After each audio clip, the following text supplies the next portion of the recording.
நன்றி வணக்கம். மாதிரி இப்போ காலேஜ் ஆரம்பிக்கிறதுக்கு முன்னாடியும் இப்போ காலேஜ் முடிக்க போகிற இந்த சுச்சுவேஷன்லையும் என்னென்ன தப்புகள் செஞ்சா அதை எப்படி சரி செஞ்சிருக்கலான்ட்டு இப்போ வரப்போகிற ஜென்ரேஷனுக்கு நீ என்ன சொல்ல நினைக்கிற?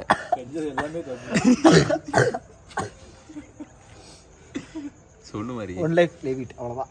லீவ் இட்டா யாரா லீவ் பண்ணுவாத?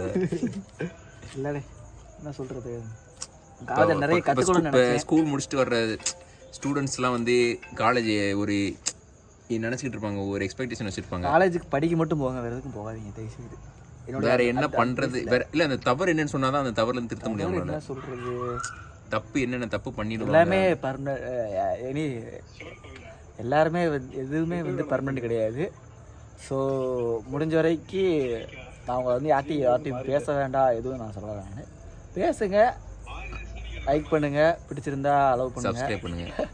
பட் ஆனால் போயிட்டாங்கன்னா அடுத்து வந்து உங்கள் கரியர் இது பண்ணுங்கள், அவ்வளோதான். கரியரை வந்து ஃபோக்கஸ் பண்ணுங்கள். இதுவுமே ஒரு டெக்னாலஜி. ஸ்டார்டிங்கே நம்ம கரியரை ஃபோக்கஸ் பண்ணலாமா இல்லை லவ்வில் ஃபோக்கஸ் பண்ணிட்டு அப்புறமா கரியருக்கு? ரெண்டுமே லைஃப்பில் வந்து தேவைதான். ஏன்னா வந்து